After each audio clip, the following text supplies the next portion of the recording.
confession venue d'une autre époque, dans les années 30, des hommes et des femmes confiaient par écrit leurs problèmes intimes à un prêtre, l'abbé Violet.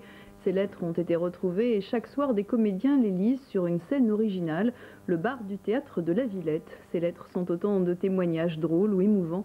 Le reportage d'Agnès Penroux et Noé Salem. J'aborde maintenant la terrible chose, et il m'en coûte. Mais je sais avant tout que je m'adresse à un cœur de prêtre et de père. Je souffre du vice solitaire. Dans les années 30, des femmes et des hommes confient leurs problèmes de couple et de sexualité à l'abbé Violet. Des lettres retrouvées, rangées dans un classeur. Des lettres aujourd'hui lues en alternance par 34 comédiens dans l'intimité d'un bar. La jouissance de la femme pendant l'acte conjugal est-elle nécessaire à la conception? L'amour en toutes lettres pour ces confessions très intimes.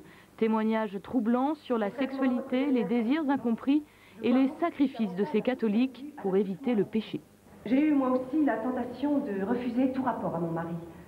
Mais ce n'est pas cela la loi du mariage. Et d'ailleurs, peut-on le faire sans être cause de péché?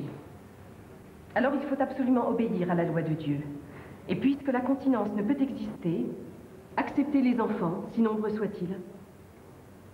Ne faut-il pas qu'il y ait ici ou là des martyrs du mariage? On se rend compte que nos mères et nos pères avaient des vies quand même difficiles et que maintenant c'est beaucoup plus facile. C'est plus facile de quoi? De parler de la sexualité? Ces choses-là, oui, et puis quand même on est dans l'ensemble mieux informés, je pense. Et mai 68 est aussi passé par là. Mon désir le plus ardent est d'arriver à ne plus éprouver de plaisir charnel pour ces parties qui en soi ne devraient naturellement pas exciter le plaisir de la chair. L'abbé Violet, c'est un prêtre qui avait une paroisse dans le 14e, Notre-Dame du Travail, et il a décidé de s'occuper de la sexualité de ses ouailles, de l'hygiène, de comment est-ce qu'on vit une vie de croyant avec 8 enfants et quand on vit dans un 2 pièces, bon bah oui, ça pose des problèmes, donc peut-être qu'il y a moyen d'arranger les choses.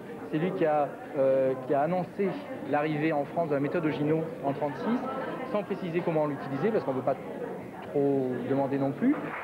Un abbé très écouté par ses paroissiens, toute une époque retranscrite ici par des interrogations souvent poignantes.